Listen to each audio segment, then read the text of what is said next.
4월 20일 오늘의 말씀은 민수기 16장 1절에서 15절입니다.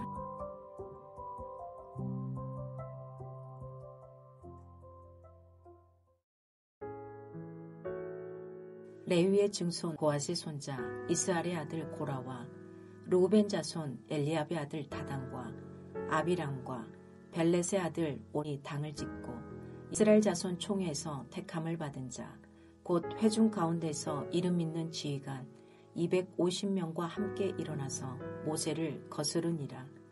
그들이 모여서 모세와 아론을 거슬러 그들에게 이르되 너희가 분수에 지나도다. 회중이 다 각각 거룩하고 여호와께서도 그들 중에 계시거늘 너희가 어찌하여 여호와의 총회 위에 스스로 높이냐. 모세가 듣고 엎드렸다가 고라와 그의 모든 무리에게 말하여 이르되 아침에 여호와께서 자기에게 속한 자가 누구인지 거룩한 자가 누구인지 보이시고 그 사람을 자기에게 가까이 나아오게 하시되 곧 그가 택하신 자를 자기에게 가까이 나아오게 하시리니 이렇게 하라.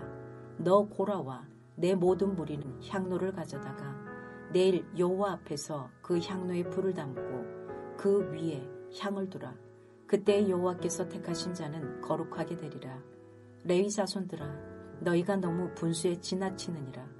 모세가 또 고라에게 이르되 너희 레위 자손들아 들으라. 이스라엘의 하나님이 이스라엘 회중에서 너희를 구별하여 자기에게 가까이 하게 하사 여호와의 성막에서 봉사하게 하시며 회중 앞에 서서 그들을 대신하여 섬기게 하심이 너희에게 작은 일이겠느냐. 하나님이 너와 내 모든 형제 레위 자손으로 너와 함께 가까이 오게 하셨거늘 너희가 오히려 제사장의 직분을 구하느냐. 이를 위하여 너와 너의 무리가 다 모여서 여호와를 거스른도다. 아론이 어떠한 사람이기에 너희가 그를 원망하느냐. 모세가 엘리압의 아들 다단과 아비람을 부르러 사람을 보냈더니 그들이 이때 우리는 올라가지 않겠노라. 내가 우리를 적과 꿀이 흐르는 땅에서 이끌어내어 광야에서 죽이려 함이 어찌 작은 일이기에 오히려 스스로 우리 위에 왕이 되려 하느냐. 이뿐 아니라 내가 우리를 적과 꿀이 흐르는 땅으로 인도하여 드리지도 아니하고 밭도 포도원도 우리에게 기업으로 주지 아니하니 내가 이 사람들의 눈을 빼려느냐. 우리는 올라가지 아니하겠노라. 모세가 심히 노하여 여호와께 여짜오되 주는 그들의 허물을 돌아보지 마옵소서. 나는 그들의 나귀 한 마리도 빼앗지 아니하였고 그들 중에 한 사람도 해하지 아니하였나이다 하고. 민수기 16장 1절에서 15절 말씀을 함께 묵상하겠습니다. 민수기를 묵상하다 보면 선명하게 대조되는 두 가지가 있습니다. 하나는 인간의 완악함이고요. 또 하나는 이 인간의 완악함에도 끝까지 인내하시고 긍휼을 베푸시고 노하기를 더디하시는 하나님의 사랑이지요. 15장에서 하나님은 하나님을 향한 이스라엘 백성의 불신과 그 불신으로 기인한 원망과 불평에도 불구하고 그들을 그 땅에 들이시겠다고 약속하시면서 그 땅에서 드려야 할 제사를 다시 말씀하셨습니다. 그런데 오늘 본문은 또 이스라엘 백성이 하나님께 반역하는 이야기가 기록되고 있습니다. 특별히 오늘은 고라와 그 일당들의 반란이 자세히 기록되어 있습니다. 오늘 본문은 1절에서 11절만 묵상하도록 하겠습니다. 고라와 다단과 아비람과 온이 당을 지었습니다. 이들은 반란을 도모하기 위해서 작당을 합니다. 이들은 총회에서 택함을 받은 자 중 유력한 지휘관 250명과 함께 일어나 모세를 거스립니다.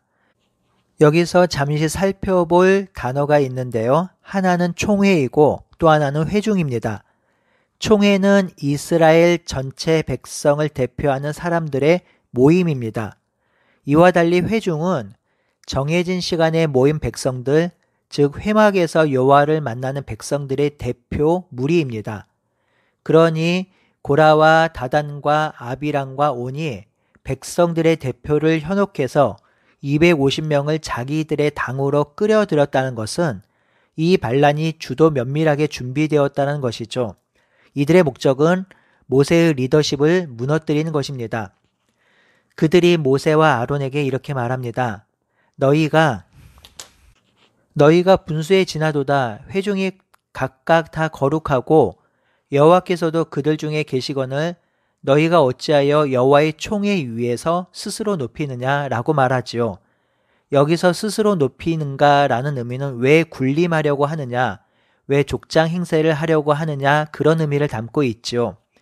이들의 반란의 이유가 무엇일까요? 정확히 알긴 어렵지만 이렇게 유추할 수 있습니다. 이 반란을 주도한 자는 고라인데요. 고라는 레위 자손이죠.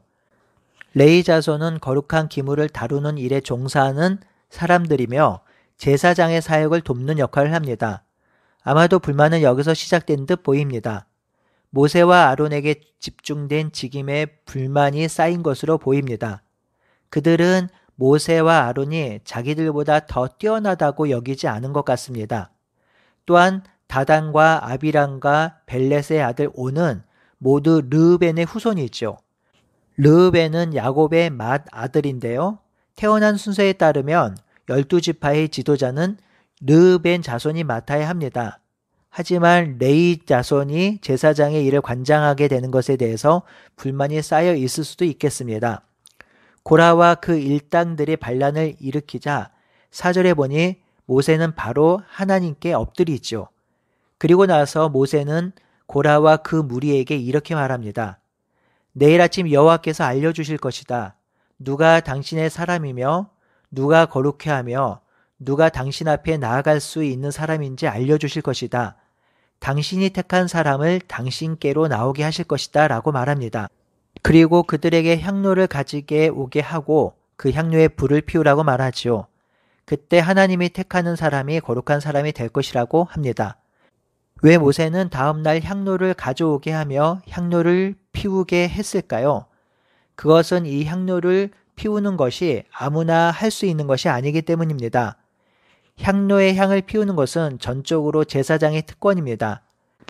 레위인이 왕이랄지라도 그 향로에 향을 피울 수는 없습니다.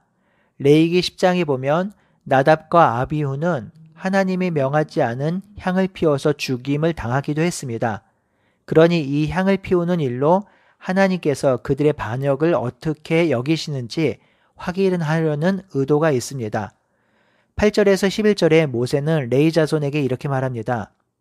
이렇게 레위 자손에게 말하는 것은 고라가 이 반란을 주도했지만 레위 자손이 동조하고 함께 했다는 것이죠. 그래서 모세는 레위 자손에게 꾸지람하고 있습니다. 이스라엘의 하나님이 이스라엘 회중에서 레위 자손을 구별하여 여호와의 성막에서 봉사하게 하며 회중 앞에서 그들을 대신하여 성막을 봉사하게 하였는데 이 일이 결코 작은 일이 아닐 터인데 너희는 오히려 제사장직을 구하느냐? 아론이 어떤 사람인데 너희가 아론의 자리까지 오르려고 하느냐라고 말합니다. 아론과 그 아들 나답, 아비후, 엘르아살, 이다말은 거룩하게 구별되어 제사장 직분을 받은 자들입니다. 성막의 사역은 크게 두 가지로 나눕니다. 시무하는 일과 직무하는 일로 표시해서 나누는데요. 시무하는 일은 백성들을 대신해서 직접 제사를 드리는 일입니다. 이 시무하는 일은 제사장만이 감당하는 일이지요. 또 하나는 직무로 표현된 성막 봉사의 일입니다. 이 일은 레위 자손이 감당하는데요. 성막 봉사는 직무로 표기되고요. 이 일은 노동하는 일이 많습니다. 성막과 성막 기구를 옮기는 일, 성막에 아무나 접근하지 못하게 하는 일 등입니다. 레위인들은 제사장을 돕도록 선택된 자들이었죠. 기능적으로 말하면 제사장이 하나님께 속해 있다면 레위인은 제사장에 속해 있습니다. 제사장과 레위인의 차이는 기름 부음의 유무에 있습니다. 제사장은 기름 부음을 받고 제사장직에 위임되지만 레위인은 이런 기름 부음을 받지 않습니다. 오늘 우리는 이 본문을 통해서 두 가지를 적용해 볼 수 있겠습니다. 첫 번째 적용은 교회를 세우는 사역에 큰 사역, 작은 사역에 구분이 없다라는 것입니다. 레위 자손들의 궁극적 불만은 자신들도 제사장의 일을 하고 싶은 것이며 그 이면에는 자신들은 허드렛 일, 힘든 일, 눈에 드러나지 않는 일들 이런 것들이 싫다는 것입니다. 자신들도 눈에 띄고 싶고 드러나고 싶고 영광을 누리고 싶은 것이지요. 또한 제사장에게 순종하고 싶지 않은 것도 있습니다. 여러분, 제사장의 일도 중요하고 제사장을 돕는 사역도 중요합니다. 어느 것 하나 중요하지 않은 사역이 없습니다. 성막을 옮기고 설치하고 성막에 함부로 접근하지 못하도록 하며 제사를 드릴 준비를 하는 일도 중요합니다. 교회 사역도 그러하지요. 말씀을 가르치고 예배를 인도하는 사역도 중요하지만 성도를 먹이기 위해서 식사를 준비하고 설거지를 하고 교회를 청소하는 일도 똑같이 중요합니다. 우리 몸에서 중요하지 않은 부위가 없는 것처럼 교회 사역도 그러하다는 것을 꼭 기억합시다. 교회의 모든 사역은 존귀하고 중요합니다. 두 번째 적용은요. 하나님이 세운 직무를 무시하는 것은 하나님을 대항하는 것입니다. 레위인들은 우리도 제사장 직무를 감당할 수 있지 않을까? 왜 그들만 그렇게 해야 하는가 하였습니다. 레위인의 직무와 역할은 민수기 3장에 자세히 기록되어 있습니다. 레위인들은 이스라엘의 맏아들을 대신하여서 하나님의 소유된 자들이고요. 사실상 레위인은 하나님께 바쳐지고 하나님의 것입니다. 그들에게는 이러한 사명이 있습니다. 나중에 레위인도 제사장의 역할을 감당하기도 합니다. 하지만 오늘 본문의 레위인은 기본적으로 제사장에게 순종하고 싶지 않았고 제사장의 일을 감당하고 싶었습니다. 그래서 반란을 일으킨 것인데요. 이 반란은 단순히 모세와 아론을 향한 반란이 아님을 기억해야 합니다. 아론에게 역할과 권한을 주신 분이 하나님이지요. 그러니 그 역할과 권한을 무시하는 것, 그 직무에 대항하고 탐하는 것은 그 권위를 부여하신 하나님에 대항하고 공격하는 것임을 기억해야 합니다. 성도 여러분, 지금도 하나님의 몸된 교회를 세우기 위해서 하나님께서 세우신 사람들과 직무가 있습니다.